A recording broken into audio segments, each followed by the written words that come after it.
much for clicking on this video. My name is Carolyn and this channel is all about true crime, mystery, and anything abnormal. I highly recommend subscribing because this channel is definitely a vibe. I'm sure you've heard many stories about cults, but this particular cult stands out. The cruelty in this case is truly spine-chilling. If you're a returning viewer, thank you so much. I really appreciate it. And if you're new here, get ready for quite an intense journey we're about to go on. This story takes place in Canada, in a very quiet small town, Sagaway in Quebec. There lived a man named Roch Theriault. Born on May 16th, 1947, he was born into a simple French-Canadian family. He possessed a sharp mind with a bright future. He grew up in a nearby town of Fetner Mines.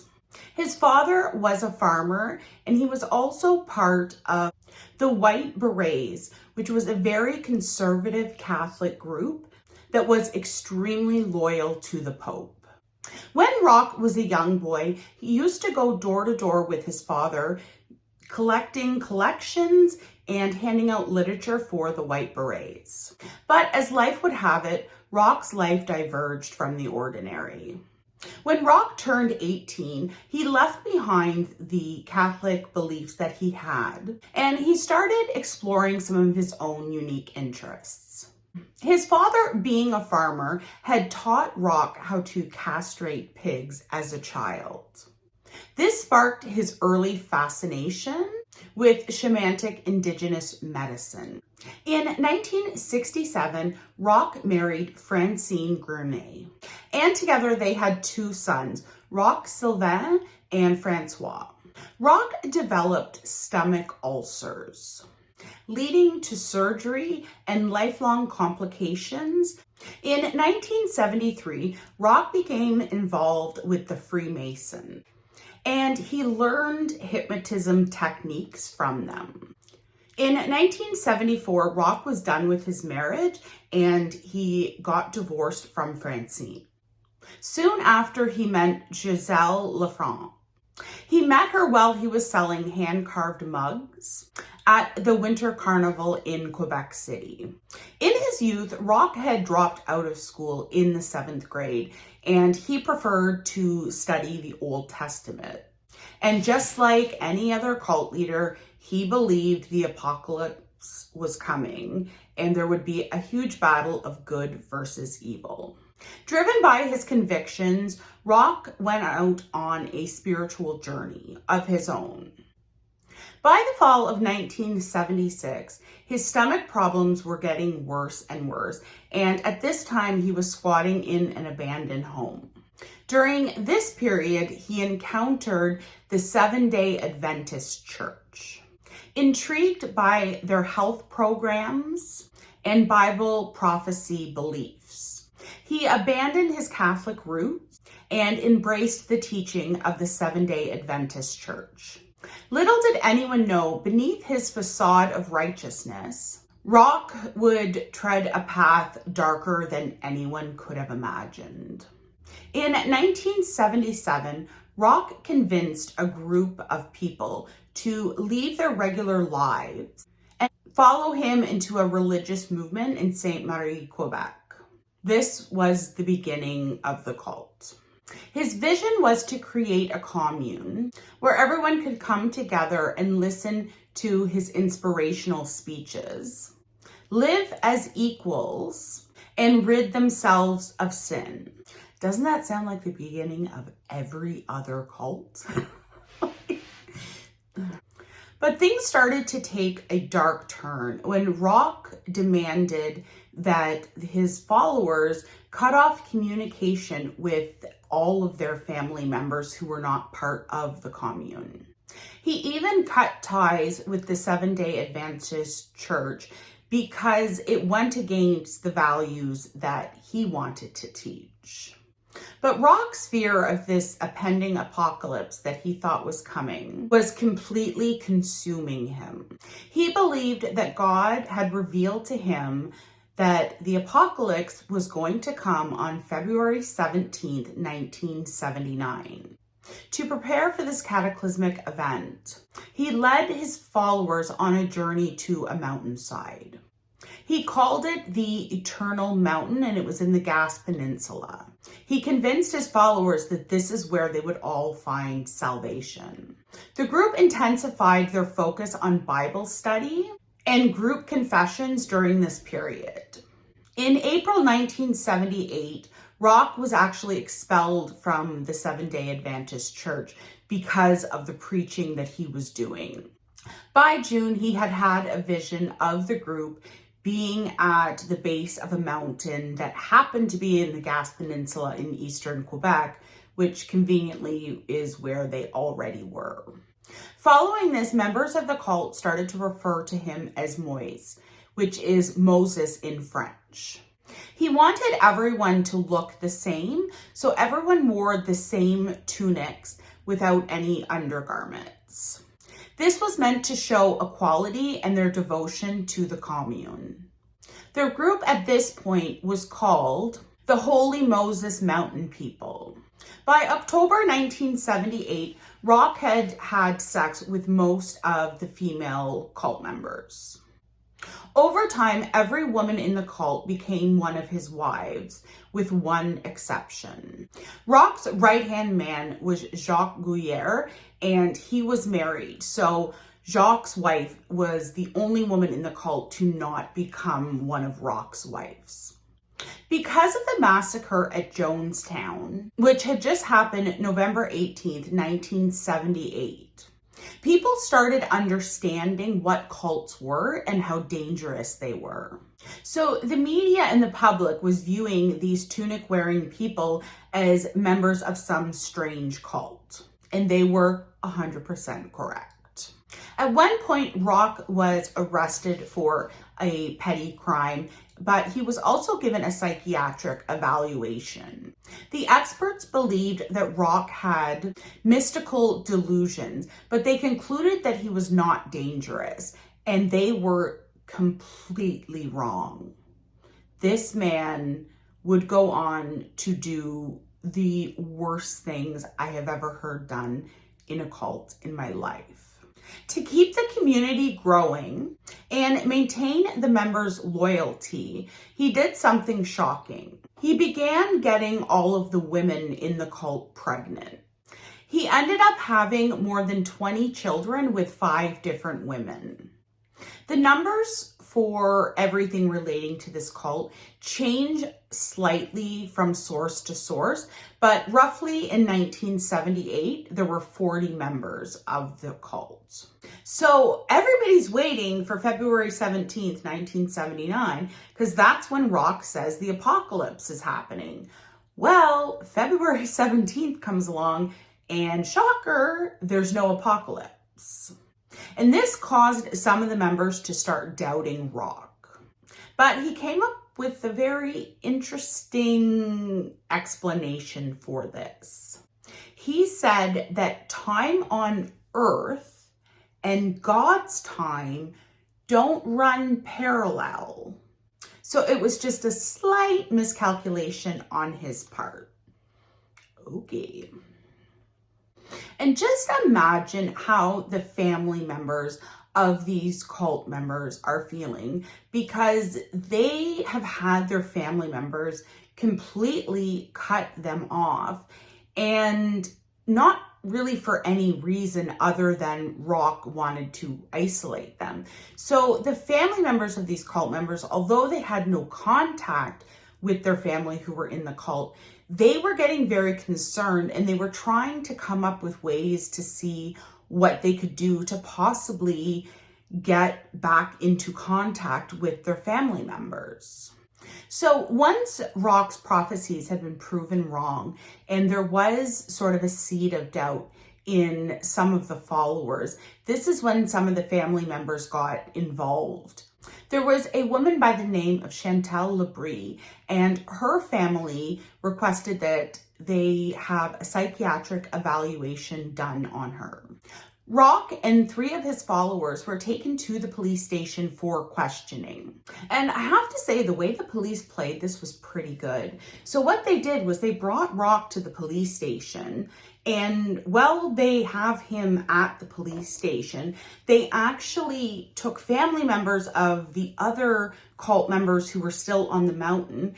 They put them in helicopters and dropped them in the area where the cult lived, because it wasn't an easy area to access, but the police just used helicopters to drop family members so they could speak face to face with their family member to try to persuade them to leave the cult and come home.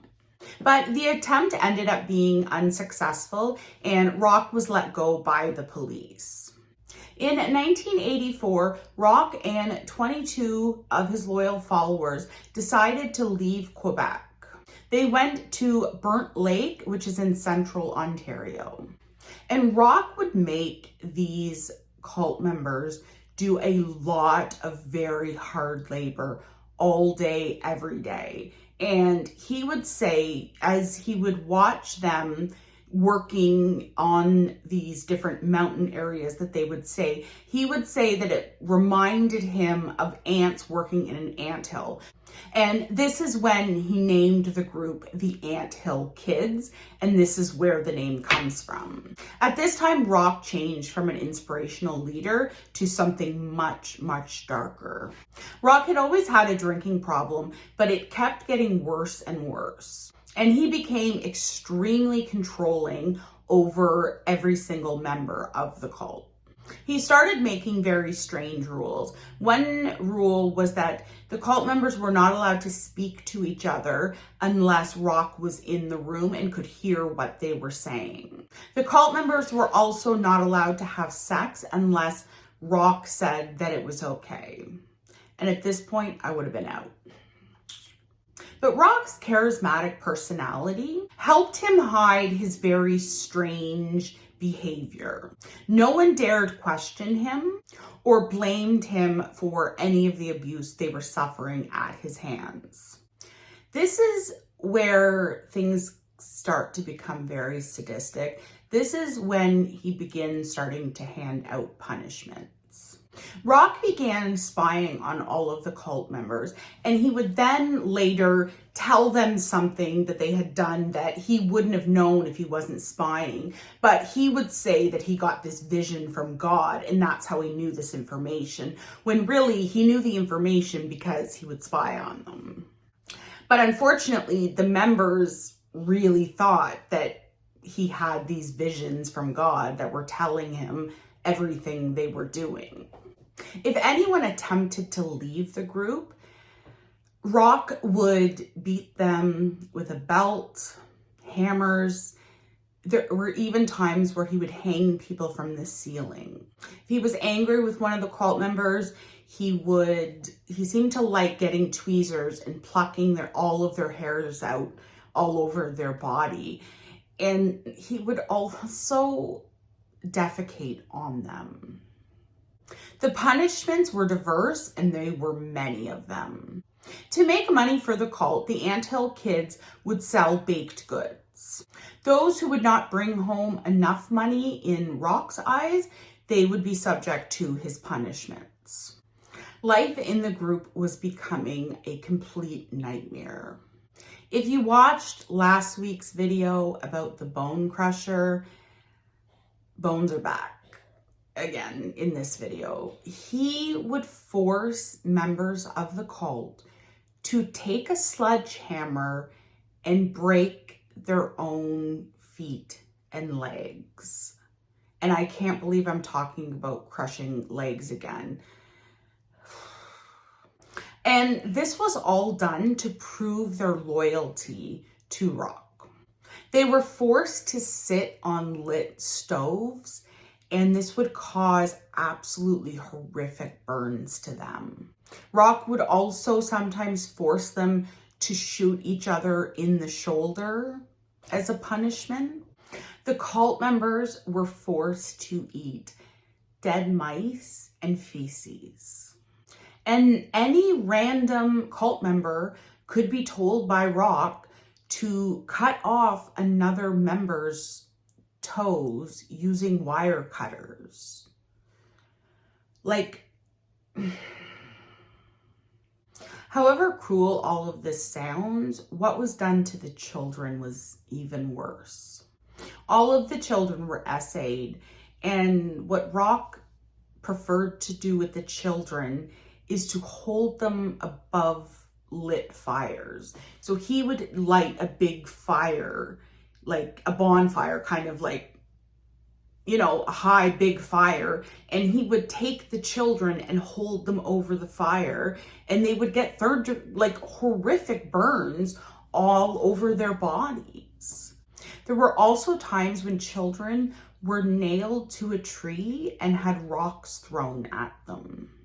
One of the women in the cult, Elisa Laval, she took her brand new born baby, and this is in Quebec in Canada in the winter, so it is freezing.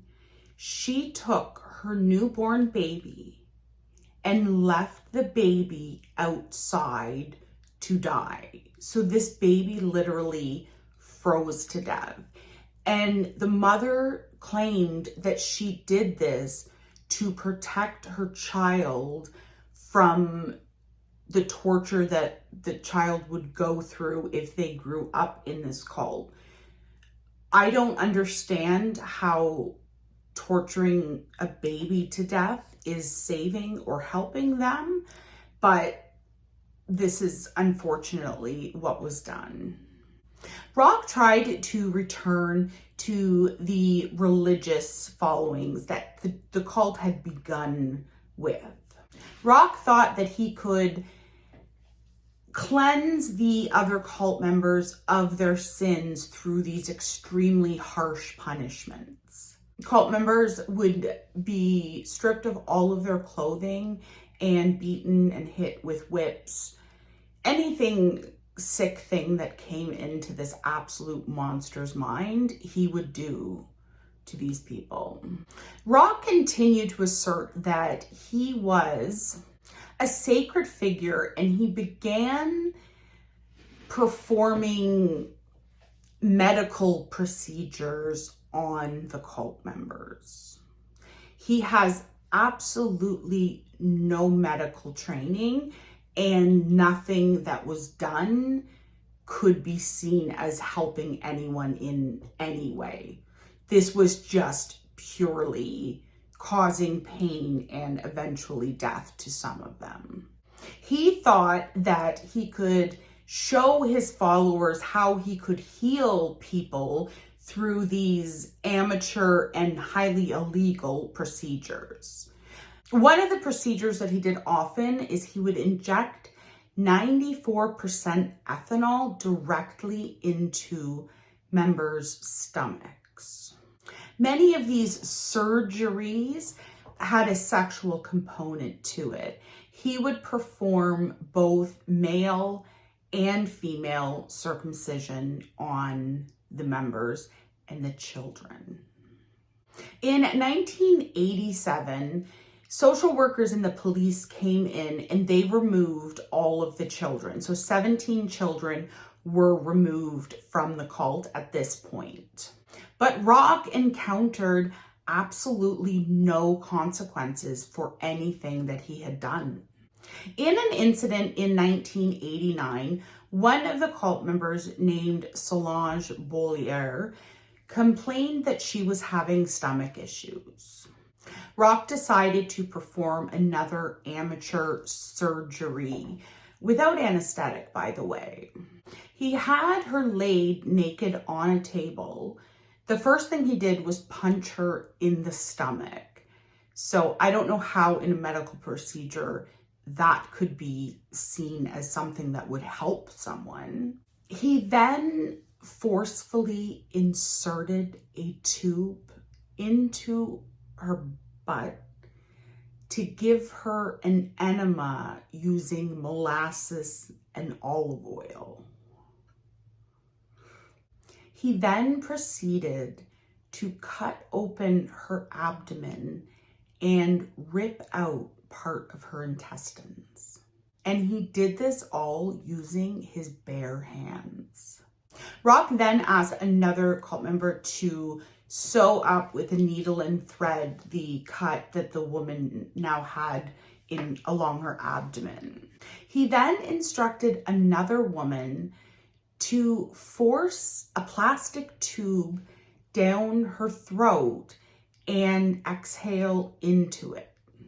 And after everything that Solange had gone through, she ended up passing away the next day.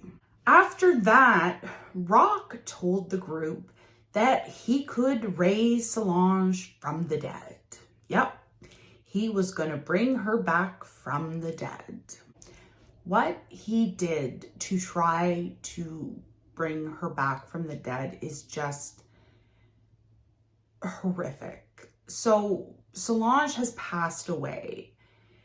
He takes a drill and he drills a hole through her head to expose part of her brain. He then ejaculated into the hole. So he thought that this would somehow bring her back from the dead. He then had the other men in the group ejaculate through the hole on this woman's brain who is deceased. Like, I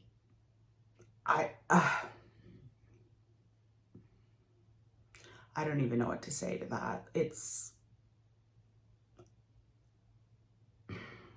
beyond. So shockingly, ejaculating on someone who's deceased brain is not going to bring them back from the dead. So when obviously she couldn't be brought back from the dead, they ended up burying her. But Roch kept one of her rib bones and he would make a necklace out of it and wear it around his neck. He also had other cult members take pieces of her bones and they also would wear her bones as a necklace. The next woman who would go through absolutely excruciating circumstances was Gabrielle Laville. She was subjected to welding torches being used on her genitals. She had a hypodermic needle inserted into her skin in her back, and then the needle was broken off. She also had 8 of her teeth forcibly removed. In the late 1980s, she decided that she had had enough after she had experienced parts of her breast being cut off. This would be when she made her first attempt to escape the cult. She did manage to run away, but she changed her mind and went back to the cult. To punish her for running away, Roch cut off one of her fingers with wire cutters. Then her hand was pinned to the table with a knife. So they forced her to hold her hand on the table and they put a knife pinning her hand to the table. He then amputated her arm. This woman has no anesthesia, no painkillers, no one doing any of this cleanly or medically. It's hard to know, honestly, what to even say at this. And amazingly, she survived all of that. In 1989, she finally succeeded in fleeing the cult. She contacted the authorities and Roch was arrested for the assault. And I mean, to me, if you are going to amputate a person's arm, Like, I feel like that is attempted murder, but he was charged with aggravated assault. Roch was found guilty for what he had done to Gabrielle, and he was sentenced to 12 years in prison. Most of the cult members after his arrest, while he was in prison, left the cult, but there were some that stayed loyal to him, and he ended up getting a number of women pregnant while he was in prison. The women that he was getting pregnant were cult members. The way he was able to continue having children was because he was allowed conjugal visits. In Canada, if someone is in prison and they're not designated as a dangerous offender, they can apply for family visits, which they get 72 hours. I'm sure a lot of them use the 72 hours just to get laid, but there's also a lot of times where they're called private family visits. And so people who are in prison, their children can come and they get to spend, a couple of days with their parent. These are all for offenders that will be released from prison. But if anyone is designated as a dangerous offender, so if you commit any violent crime, you're not eligible for the possibility of having these family visits. So today, he would never have been allowed to have conjugal visits, but at the time he did. Gabrielle's report led police to dig deeper into finding out exactly what had been going on within this cult. And they found that they had a lot of people from the cult that were much more willing to speak with them now that Roch was in prison, because police had made attempts to contact cult members and speak with them, but they were so loyal to Roch that they would not tell the police anything. Now people started talking. He still had some very loyal followers, but a lot of people, I think, stood back and said, what the fuck's going on? Like, this is nuts. And from these discussions with the other cult members, this is when the police learned of the murder of Solange. In 1993, Roch pled guilty to the murder of Solange, and he was sentenced to life in prison. On February 26, 2011, Roch was found deceased near his cell in Dorchester Penitentiary. It's believed that he had got into a fight with his cellmate. His cellmate was Matthew McDonald, who was a 60-year-old man who was in prison for murder. And McDonald was charged and convicted of the murder. He admitted to it right away. And what is truly perplexing in this case, even after all of the absolutely horrible things that Roch had done to these people, they had witnessed, they lost the people they were closest to. Like, they loved each other in this cult. These were the only people that they spent any time with. And even after all of that, he still had loyal followers who continued to follow him and stay loyal. And it's easy when we hear of cases like this, like, they were being abused so badly, why would they not have just left? And the thing with cults, and especially with Roch, he was a mastermind at manipulating people. And he was extremely powerful at brainwashing. So a lot of these people were very, very brainwashed. Once things had kind of all come apart and some of the cult members were then kind of living their lives, there was so much therapy and work that was done with these people to try to undo all of the brainwashings that they had suffered for years and years at the hands of this monster. Because in the end, Roch was a pathetic man who just used these people for his own sadistic fantasies. And that is the end of today's story. I would love to know in the comment section below your thoughts on this case. And have you ever heard of this? Because I always try to do cases that haven't been covered a lot, and I haven't seen people talk about this case. So I'm really interested to know what your thoughts are on this case in particular. And I just want to say a huge thank you to everyone who comes back and subscribes to the channel and likes and comments and sticks around at the end and watches another video. It helps the channel so much. And I just want to say a huge thank you. I love you guys so much, and I will see you in the next one.